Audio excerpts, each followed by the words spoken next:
Good morning. It's now 7:30 and we are going to be maybe reaching land by 8 o'clock. Should be on land by 8:30. Now I'm just going to talk to you about the recliner seats. To me, I thought they were excellent. I've read a lot of negative comments about, oh, you can't sleep in them, it's terrible. Well, either because the sea was dead flat, I got to sleep at 11 o'clock. I didn't hear anything. People were very respectful of others, and by so 11 o'clock to sleep, woke up at 7 like a bear. It was fantastic sleep, very comfortable. The seats, it's in between business class and it's certainly above premium class in any plane I've ever travelled on. Although I don't report on planes. So I won't go into much more detail about the Spirit of Tasmania. If you want to see what my view of the Spirit of Tasmania is, I'll put the link down below when I caught it a couple of weeks ago. I'm going to go back, have my coffee, chill out. I'll see you down on the motorbike. That's enough for now. When they start these engines up, oh, it's going to be so loud, and they're starting them up now. Okay. Oh, and what is the goddamn rush? I don't get it. God, I'll die of carbon monoxide poisoning. We may have right of way here. Oh, the smell is... I would not like to be working down here. That is not healthy. Don't do that.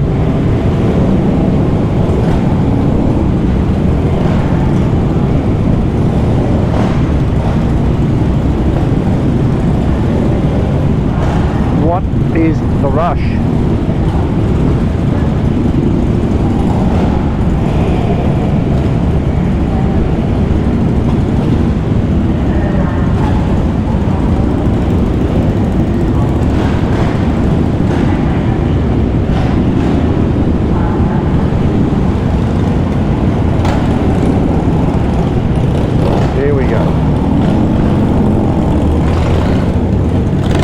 Wasn't too bad.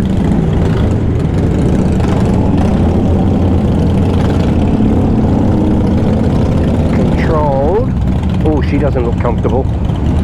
The only reason I say she is because I saw the lady get on the bike. Ah, free at last. That smell.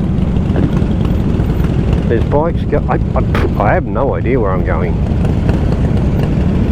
I'm sure there'll be a sign up there.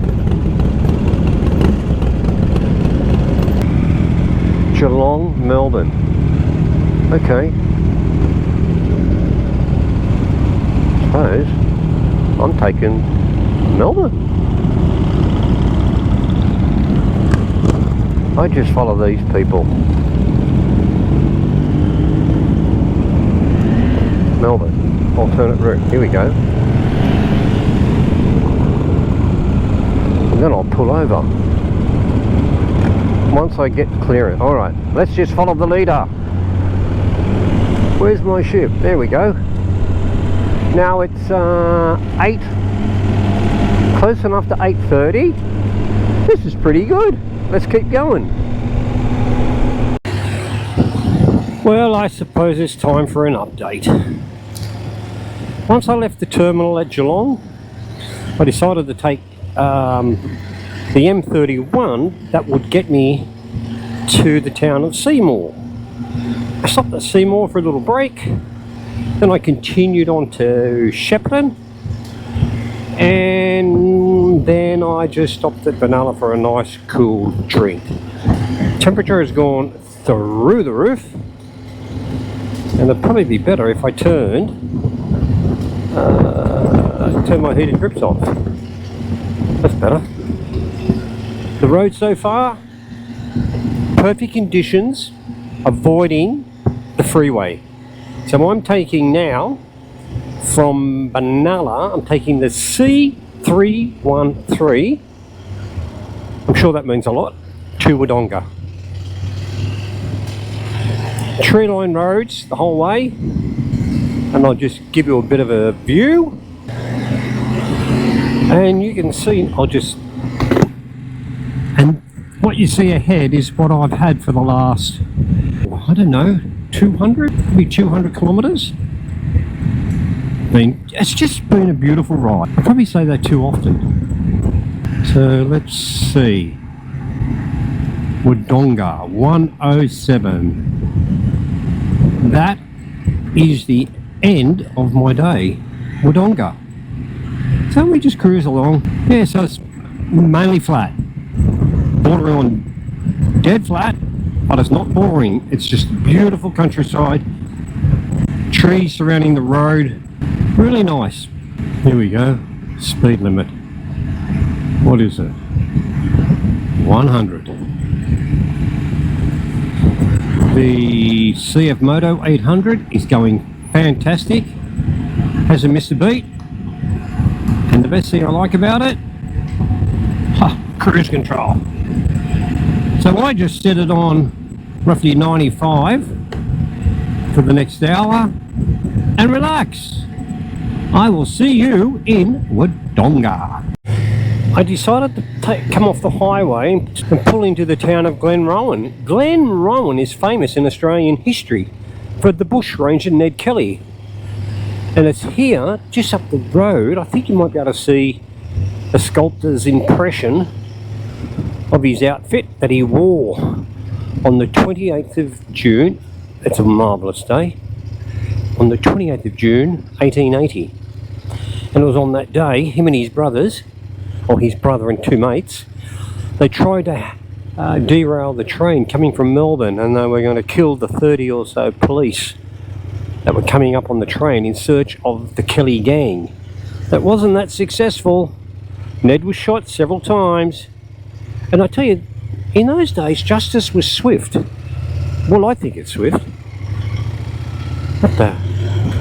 Because he was taken, well, I think he was taken back to Melbourne, where he was tried for 2 or 3 counts of murder. And get this, a couple of months later they executed him. Oh. Well, they say, I remember in the police, New South Wales Police Service, on their badge, the Latin says, punishment swiftly follows crime. Well, in the 1880s it happened. Of course, it certainly doesn't happen now. I will push on to Wodonga. Oh, missed it again. Alright, okay, I'll chuck a Yui. I don't think I can go straight ahead. Alright, let's see.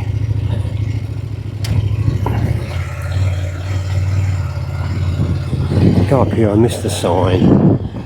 I'm probably going to go by get back on the freeway, because otherwise this day is really this is dragging on.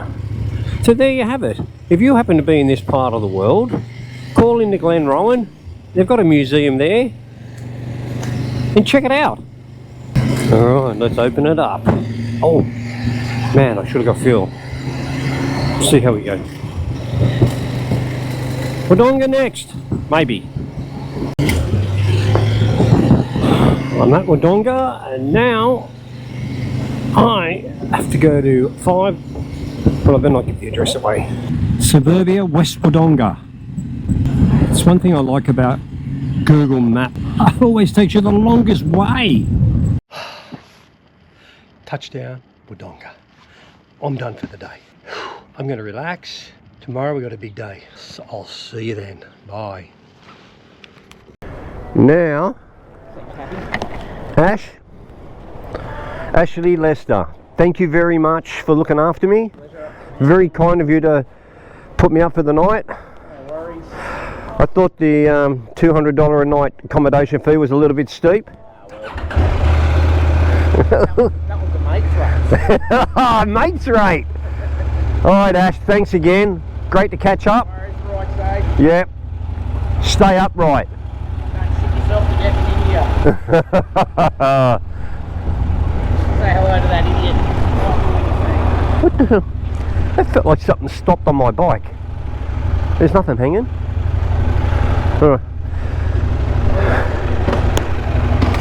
That'll do it. Side stand. See you, Ash. There we go. Ashley Lester is a long-time friend from Wollongong.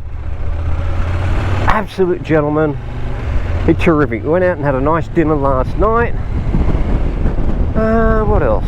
Great sleep.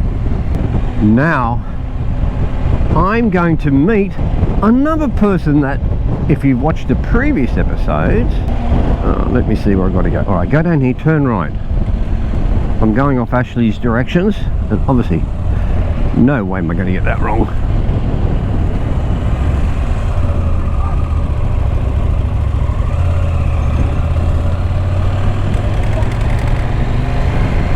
That guy has serious issues riding like that in the middle of a roundabout, but he was yelling and screaming to himself at the service station I was just at.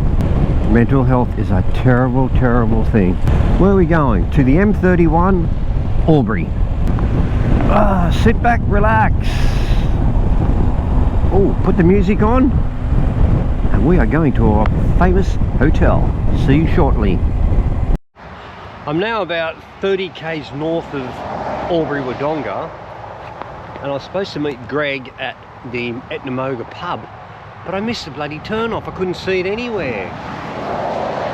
So I'm just going to chill out and wait. And I've sent him a message.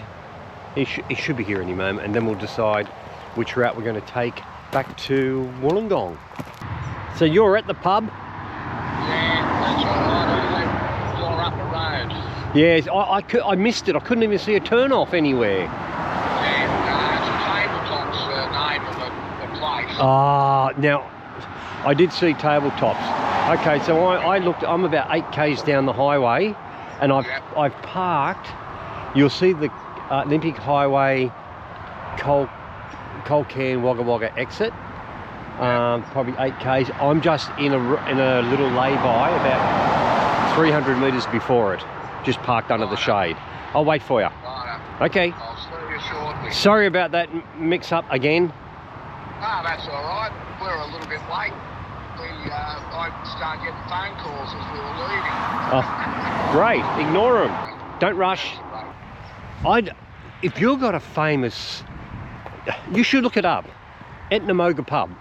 It's got a tilt on it. It's bizarre. Wouldn't you have a sign that says Etnamoga pub? No, you call it Tabletop. I got no idea. That's good. Greg was pretty calm about another one of my errors. Okay, Greg will be here in 10 minutes. Here he is. Awesome.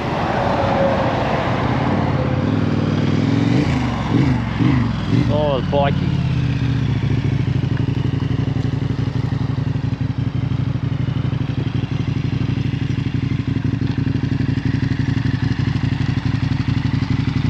About time you turned up. I've been waiting for an hour. How about 10 minutes?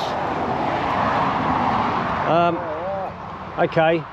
How's Dashing Doug going? Yeah, he's going well. He looked after you? Yep. Excellent. I had a good night's sleep. Yeah, I had a good night's sleep too. And we'll just start heading.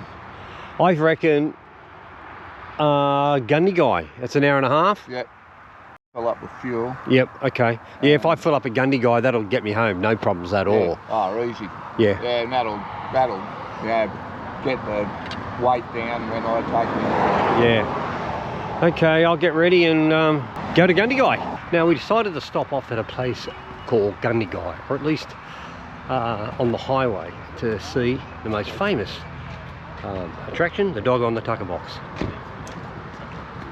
And it was there to commemorate, it's a tribute to our pioneers, and was first put up in 1932. There we have it.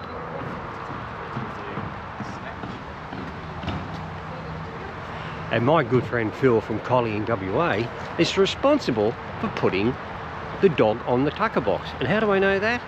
Well, when Josh and I were in Victoria Falls in 2003, we're sitting around the pool at the Backpacker Lodge, and this guy came up to us and he says in typical Aussie language, he said, how you going, mate? He said, my name's Phil. He said, you know I'm famous. I went, I'm thinking, what have you been smoking?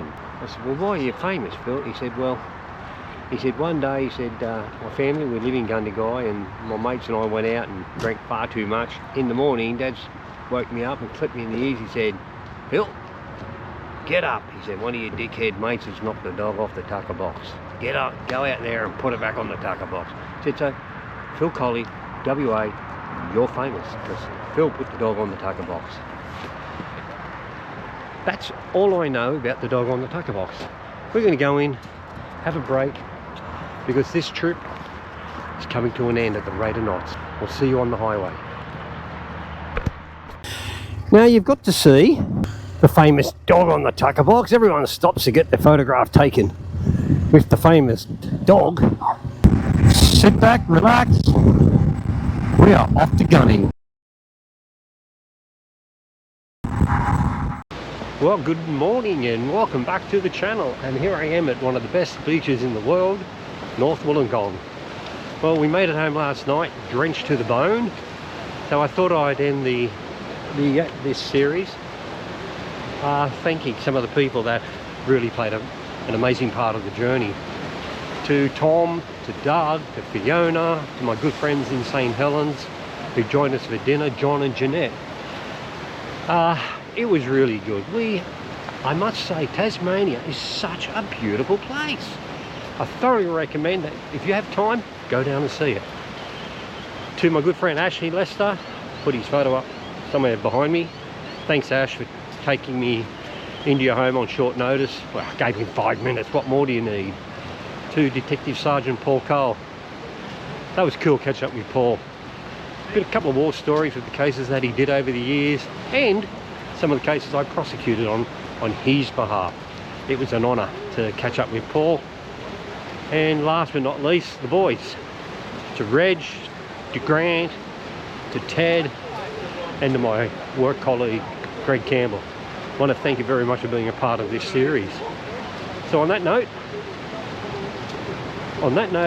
if you like the series, subscribe, hit the button. Of course, tonight we are going to India.